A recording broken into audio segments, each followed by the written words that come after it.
having gone through this process, by the way, how long does this take?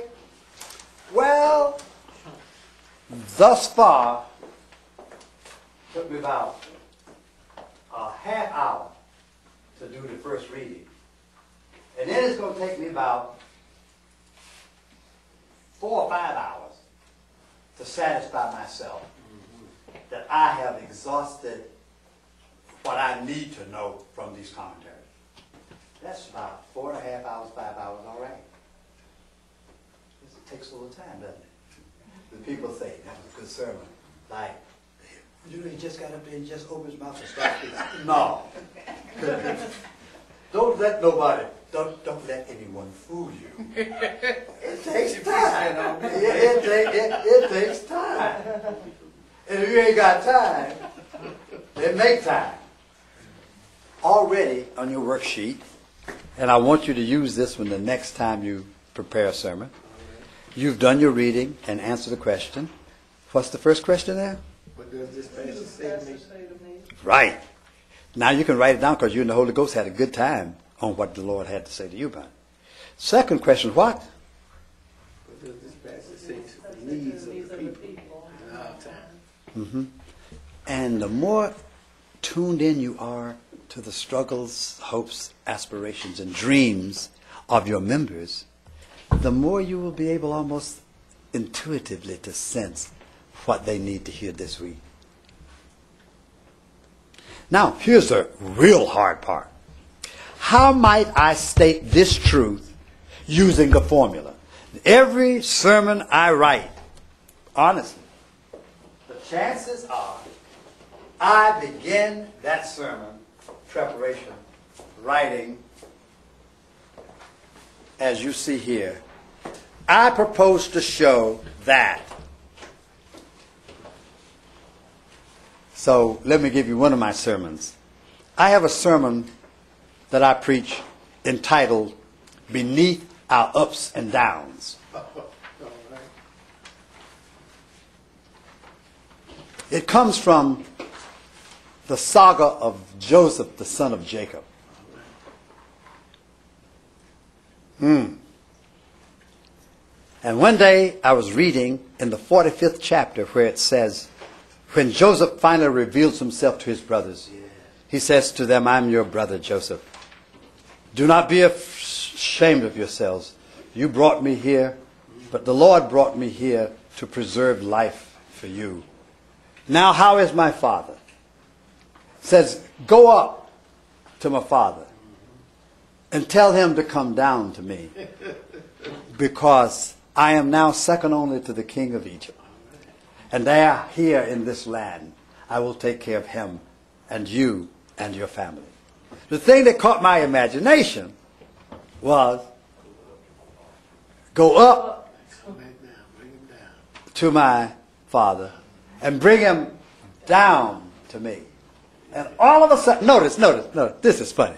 Why is it that just attaching to those two words reveals something about the whole saga, which begins in chapter 39 or 37, then you pass over 38, and then you go to 39, all the way to 50?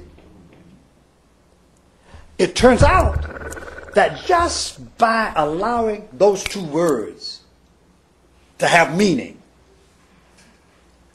so I think I'm sometimes up, I'm sometimes down, and sometimes level with the ground. Notice what we're talking about. We're talking about imaginative wordplay. Words that mean more than just a word. You see something in the juxtaposition of one word to the other.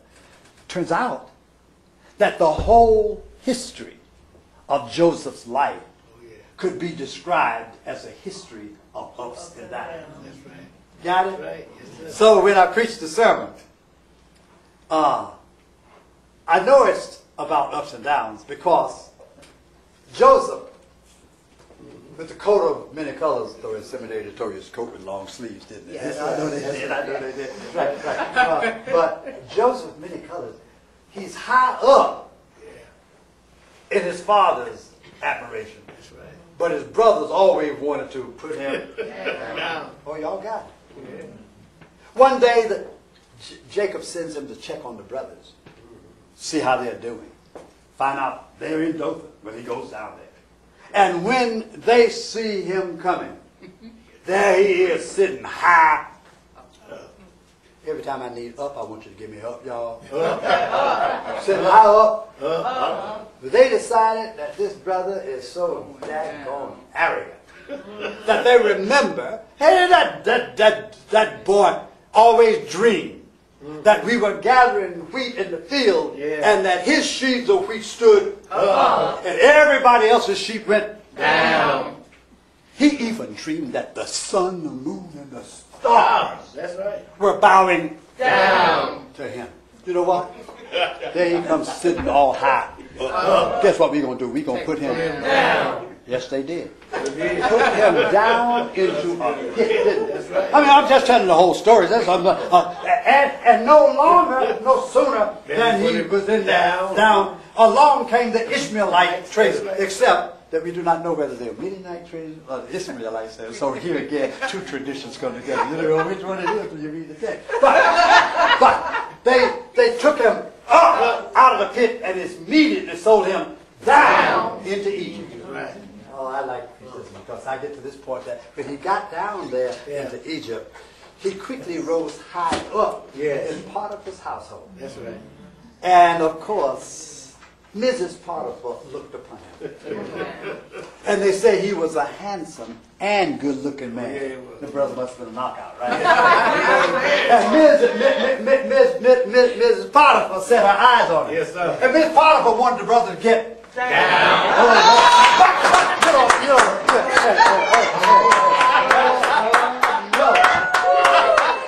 His values have already been formed, so he stood up.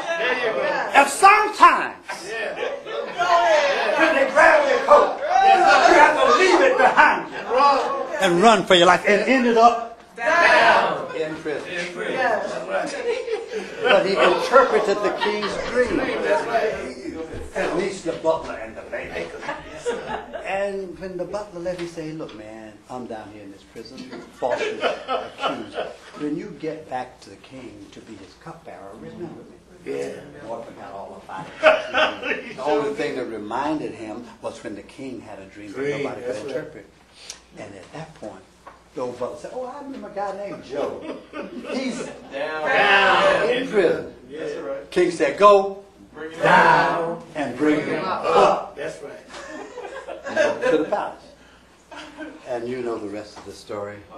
How the brothers came, bow down before him, so forth and so on, until this 45th chapter where he says, I cannot hold back any longer. I'm just Joseph, your brother. Don't feel bad.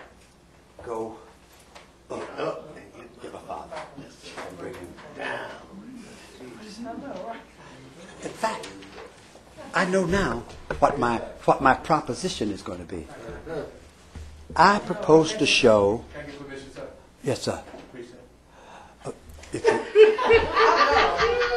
If you send me the tithes from it, that's all right.